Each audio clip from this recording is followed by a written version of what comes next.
Patrick Lynch with CFE Media and Technology. We're here for another episode of Tech Talk. I'm joined by Cory Engel from Automation24. Welcome, Cory. Tell the folks at home a little bit about yourself. Hey, I'm Cory, application engineer with Automation24. Great. So can you show me a real-world scenario where branch circuit protection, particularly with mini circuit breakers, prevents potential system failure or damage?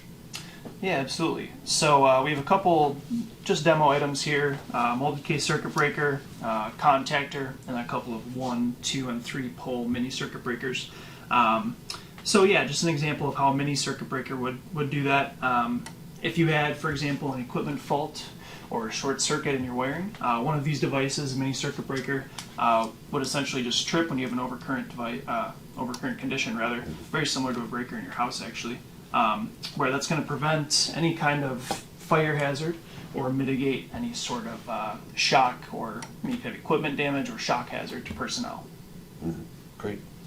And if we look towards the future, how do you see the evolution of branch circuit protection technology impacting the design and use of mini circuit breakers?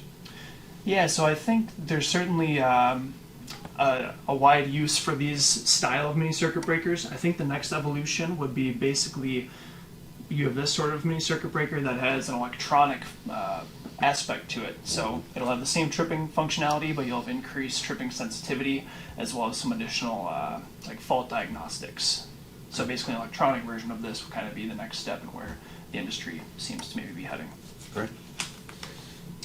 Can you demonstrate how all components in a branch circuit, including mini circuit breakers, tie together? So how does power flow through all of these components? Yeah, so in this graphic here, we kind of have it split into two portions. So on the left, we have an example of a control circuit. So you'll see at the top here, you'd have a circuit breaker, like this would be feeding, for example, 120 volts AC. That would be feeding to some kind of controller, like this Siemens PLC pictured here. From there, the controller, of course, based on its processing and its programming, it's going to control these mini circuit breakers down below, which would then be feeding, you'd have a number of these. We have two pictured here, but you could have, dozens of those, for example. But those will be feeding smaller electrical loads, like listed here, just for example, lighting, relays, other control power circuits, timers. And then on the right side here, we have more of a power distribution flow. So at the top here, this would be for example, a three-phase 480 volt circuit, or circuits plural, I should say. You'd have a molded case circuit breaker feeding several motor starters, and these would all be their own individual circuits. And then so you'd have the motor starter with its trip protection or overcurrent protection, feeding you have a main contactor with an overload relay, and then that would be feeding whatever the load is. In this diagram here, it's just a motor shown, for example. But kind of the advantages of having it laid out like this, so your main contactors would receive control from your PLC, and then attached to those you have an overload relay, which that will provide overcurrent protection in the event that, say, your motor or whatever your load may be has some kind of condition where maybe not a hard fault or a hard short, but it's still drawing excess current than what it normally would, and over time that overload relay will detect this and it will cause a trip.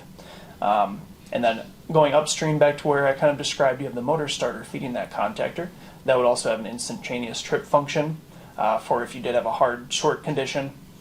And then the advantage there, of course, is you have several trip basically capabilities to trip within that circuit without taking out adjacent circuits like this one over on the right here. That would be able to continue operating if the circuit on the left were to trip.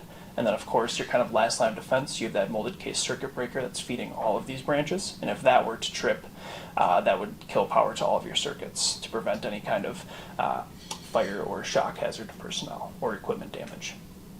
Okay, great. That was a great demonstration, Cory. Thanks. Yeah, absolutely.